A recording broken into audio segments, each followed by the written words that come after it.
আজকের বাংলা সংবাদে আপনাদের স্বাগত জানাই। আমি অনন্যা। প্রথমে চলুন শিরোনামগুলি দেখে নেওয়া যাক, তারপরে বিস্তারিত প্রতিবেদন রয়েছে। নির্বাচন সামনে রেখে অস্ত্র ও জঙ্গি অনুপ্রবেশ, ইউনূস সরকারের আশকারায় সহিংসতার আশঙ্কা, ইউনূসের ইনক্লুসিভ নির্বাচনের আড়ালে ভয়ঙ্কর বাস্তবতা। এতদিন শুনছিলেন সংবাদ শিরোনাম, এখন থাকছে বিস্তারিত।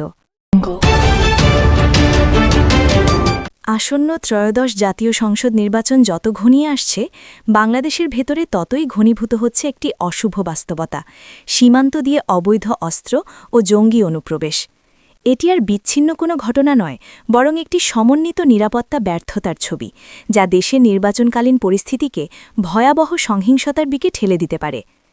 আইনশৃঙ্খলা রক্ষাকারী বাহিনীর অভ্যন্তরীণ তথ্য ও সাম্প্রতিক অভিযানের ফলাফল বলছে, বাংলাদেশ ভারত ও বাংলাদেশ মিয়ানমার সীমান্ত এখন কার্যত অস্ত্র পাচারের উন্মুক্ত করিডোরে পরিণত হয়েছে। নিরাপত্তা সূত্রগুলো জানাচ্ছে, সীমান্তের অন্তত ৩০টি ঝুঁকিপূর্ণ পয়েন্ট নিয়মিতভাবে ব্যবহার করা হচ্ছে অবৈধ আগ্নেয়াস্ত্র ঢোকানোর জন্য। নদীপথ, চরাঞ্চল, জঙ্গল ঘেরা দুর্গম এলাকা, সবকিছুই পাচারকারীদের পরিচিত রুট। অস্ত্র আসে ছোট চালানেও, আসে বড় প্যাকেজেও। সীমান্তের ওপার থেকে কমিশনের বিনিময়ে অস্ত্র এনে দেশের ভেতরের কারবারিদের কাছে হস্তান্তর করা হচ্ছে। তারপর সেগুলো ছড়িয়ে পড়ছে রাজনৈতিক সহিংসতা, সন্ত্রাসী কর্মকাণ্ড এবং ভয়ভীতি সৃষ্টির মজুদ হিসেবে। নির্বাচন সামনে রেখেই তৎপরতা হঠাৎ বেড়ে যাওয়া কোনো কাকতল নয়, এটি পরিকল্পিত। বিজিবি, পুলিশ ও র্যাবের একাধিক সূত্র বলছে, উদ্ধার হওয়া অস্ত্র এবং গ্রেপ্তার ব্যক্তিদের জিজ্ঞাসাবাদে একই চিত্র বারবার উঠে আসছে। পাচারকারীরা মূলত কুরিয়ার হিসেবে কাজ করছে। সীমান্ত পার করাই তাদের কাজ। হস্তান্তরের পর কমিশন নেয়, তারপর অদৃশ্য। এই চক্র বহুদিন ধরেই সক্রিয় ছিল, কিন্তু নির্বাচন ঘনিয়ে আসার সঙ্গে সঙ্গে তাদের গতি বেড়েছে কয়েক গুণ। প্রশ্ন উঠছে, এত বড় নেটওয়ার্ক কিভাবে এতদিন নির্বিঘ্নে কাজ করছে? এখানেই এসে অভিযোগের তীর গিয়ে ঠেকছে অন্তর্বর্তী ইউনূস সরকারের দিকে। নিরাপত্তা বিশ্লেষক ও সংশ্লিষ্ট মহলের মতে, সীমান্ত নিরাপত্তা ও অভ্যন্তরীণ গোয়েন্দা ব্যবস্থায় প্রয়োজনীয় কঠোরতা নেই, সিদ্ধান্তে দোদলীয়মানতা আছে, আর কার্যকর নিয়ন্ত্রণের অভাব স্পষ্ট। এই দুর্বলতার সুযোগেই অস্ত্র ও জঙ্গি চক্রগুলো কার্যত আশকারা পাচ্ছে। সীমান্তে নজরদারি বাড়ানোর ঘোষণা শোনা যায়, কিন্তু মাঠ পর্যায়ে তার প্রতিফলন চোখে পড়ছে না, এমন অভিযোগ জোরালো হচ্ছে। বর্ডার গার্ড বাংলাদেশ বারবার বলছে, দুর্গম এলাকা ও নদীপথ ব্যবহার করে সংঘবদ্ধ চক্রগুলো দীর্ঘদিন ধরেই পাচার চালিয়ে আসছে। প্রশ্ন হল, দীর্ঘদিন ধরেই যদি রুটগুলো চিহ্নিত থাকে, তাহলে সেগুলো স্থায়ীভাবে বন্ধে দৃশ্যমান কঠোরতা কেন নেই? কেন নির্বাচন সামনে থাকা সত্ত্বেও ঝুঁকিপূর্ণ পয়েন্টগুলোতে অতিরিক্ত জনবল, প্রযুক্তি ও সমন্বিত অভিযান দেখা যাচ্ছে না? সমালোচকদের মতে, এই নিষ্ক্রিয়তাই অপরাধীদের আত্মবিশ্বাস বাড়াচ্ছে। আইনশৃঙ্খলা বাহিনীর ভেতরের তথ্য আরও উদ্বেগজনক। এসব অস্ত্র কেবল সাধারণ অপরাধীদের হাতে নয়, পৌঁছচ্ছে অসাধু রাজনৈতিক গোষ্ঠী, উগ্রপন্থী সংগঠন, সন্ত্রাসী নেটওয়ার্ক, ডাকাত ও ভূমিদস্যুদের কাছেও।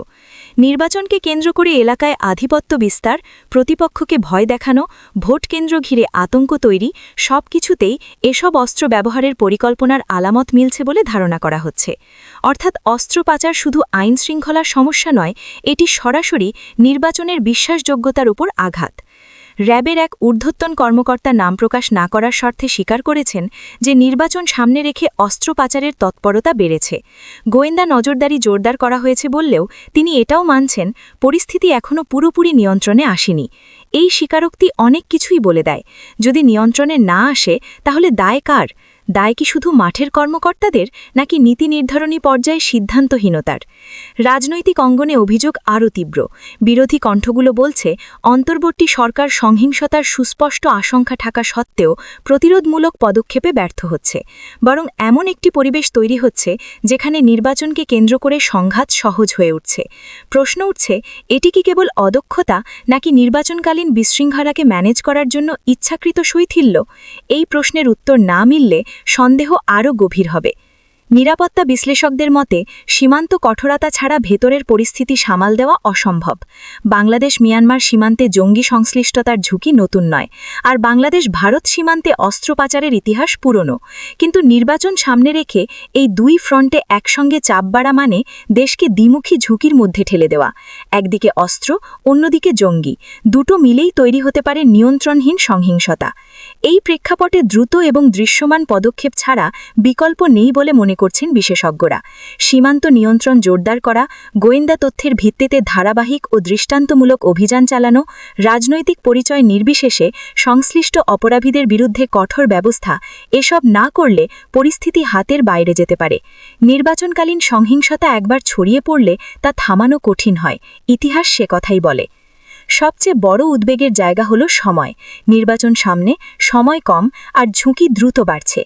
এখনও যদি সিদ্ধান্তহীনতা চলে, তাহলে এই অস্ত্রগুলো কেবল মজুদে থাকবে না, সেগুলো ব্যবহৃত হবে। আর তখন দায় ফেরানোর সুযোগ থাকবে না, কারণ সতর্ক সংকেত অনেক আগেই পাওয়া গেছে। এই পরিস্থিতিতে সরকারের প্রতি প্রশ্ন একটাই, এখনই কঠোর পদক্ষেপ নাকি পরে দায় স্বীকার? দেশের মানুষ নিরাপদ নির্বাচন চায়, রক্তাক্ত রাজনীতি নয়। সীমান্ত দিয়ে ঢোকা প্রতিটি অবৈধ অস্ত্র আসলে একটি পটেনশিয়াল বিস্ফোরণ। সেটি থামানোর দায়িত্ব রাষ্ট্রের, এবং সেই দায়িত্ব পালনে ব্যর্থতা হলে ইতিহাস কঠোর হবে।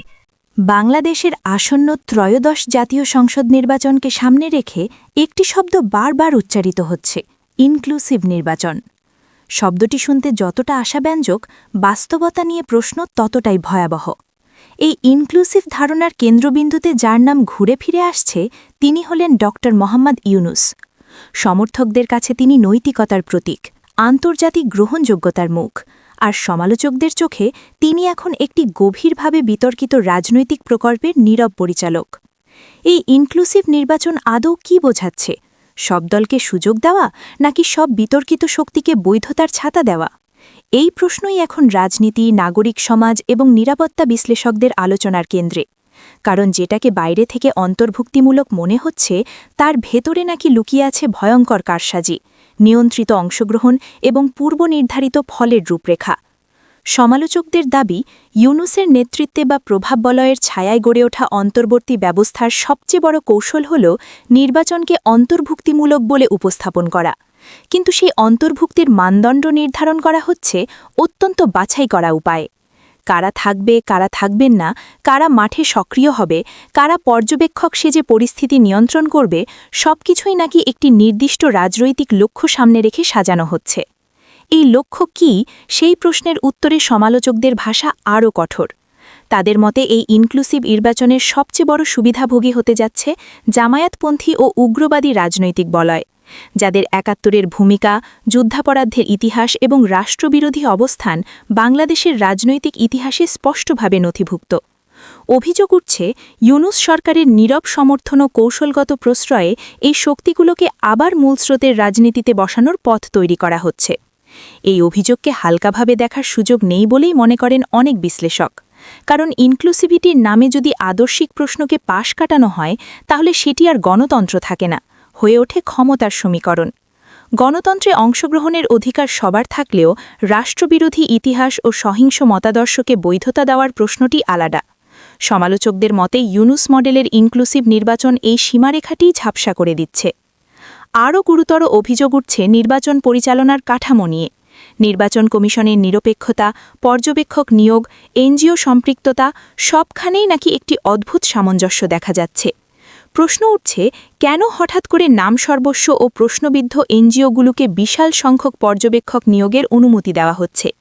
কেন এই পর্যবেক্ষকদের বড় অংশ একটি নির্দিষ্ট রাজনৈতিক মতাদর্শের সঙ্গে যুক্ত বলে অভিযোগ উঠছে? এই পর্যবেক্ষকরা কি সত্যিই ভোট দেখবে, নাকি ভোটের দিন মাঠে প্রোপাগান্ডা চালাবে? এই প্রশ্নের উত্তর নেই। নিরাপত্তা বিশ্লেষকরা বলছেন, ইনক্লুসিভ নির্বাচনের নামে যদি মাঠে অদৃশ্য নিয়ন্ত্রণ তৈরি করা হয়, তাহলে সেটি নির্বাচনের চেয়েও বড় ঝুঁকি তৈরি করে। কারণ তখন সহিংসতা, অস্ত্রের ব্যবহার, জঙ্গি তৎপরতা সবকিছুকেই রাজনৈতিক বৈধতার মোড়কে আড়াল করা সহজ হয়ে যায়। সাম্প্রতিক সময় সীমান্ত দিয়ে অস্ত্র পাচার ও জঙ্গি অনুপ্রবেশ বৃদ্ধির তথ্যের সঙ্গে এই রাজনৈতিক বাস্তবতার যোগসূত্র টেনে অনেকেই বলছেন, পরিস্থিতি শুধু রাজনৈতিক নয়, এটি একটি জাতীয় নিরাপত্তা সংকট। ইউনূস সরকারের সবচেয়ে বড় সমালোচনা এখানেই। অভিযোগকারীদের মতে নৈতিকতা ও আন্তর্জাতিক গ্রহণযোগ্যতার ভাষা ব্যবহার করে ভেতরে ভেতরে এমন একটি কাঠামো তৈরি করা হচ্ছে যেখানে রাষ্ট্রের নিরাপত্তা, মুক্তিযুদ্ধের চেতনা এবং গণতান্ত্রিক স্বচ্ছতা একসঙ্গে ঝুঁকিতে পড়ছে। ইনক্লুসিভিটি তখন আর মানবিক বা গণতান্ত্রিক ধারণা থাকে না, হয়ে ওঠে একটি কৌশলগত ঢাল। রাজনৈতিক মহলের একটি অংশ মনে করছে এই প্রক্রিয়ার মাধ্যমে আওয়ামী লীগকে কার্যত বাইরে রেখে বিএনপিকে দুর্বল করে এবং জামায়াতকে ধীরে ধীরে বৈধ রাজনৈতিক অংশীদারে পরিণত করার রাস্তা তৈরি করা হচ্ছে। যদি এই বিশ্লেষণ সত্য হয় তাহলে এটি শুধু একটি নির্বাচনী কৌশল নয়, এটি রাষ্ট্রের আদর্শিক পুনর্গঠনের চেষ্টা। ৭১-এর বাংলাদেশ যে পথে হাঁটতে চেয়েছিল সেখান থেকে ধীরে ধীরে সরে যাওয়ার এক বিপজ্জনক ইঙ্গিত।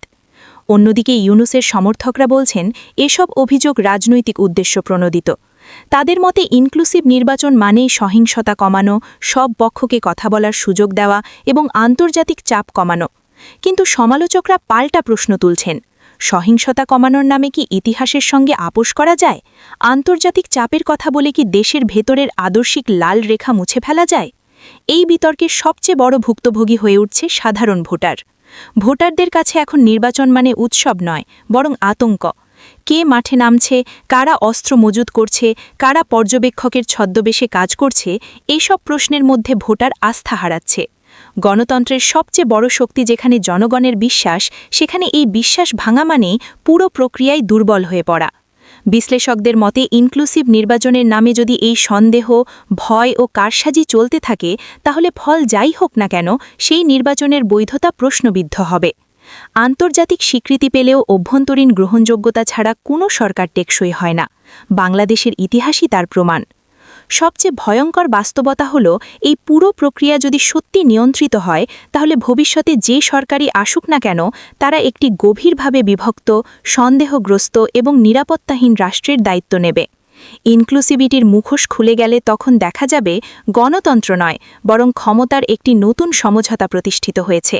শেষ পর্যন্ত প্রশ্ন একটাই থেকে যায়, ইউনূসের ইনক্লুসিভ নির্বাচন কি সত্যিই সব নাগরিকের অংশগ্রহণ নিশ্চিত করবে, নাকি এটি একটি ভয়ঙ্কর রাজনৈতিক প্রকল্প যেখানে গণতন্ত্রকে ব্যবহার করা হচ্ছে ক্ষমতার সিঁড়ি হিসেবে? এই প্রশ্নের উত্তর নির্বাচন শেষ হলে নয়, ইতিহাসই দেবে, কিন্তু তখন হয়তো অনেক দেরি হয়ে যাবে।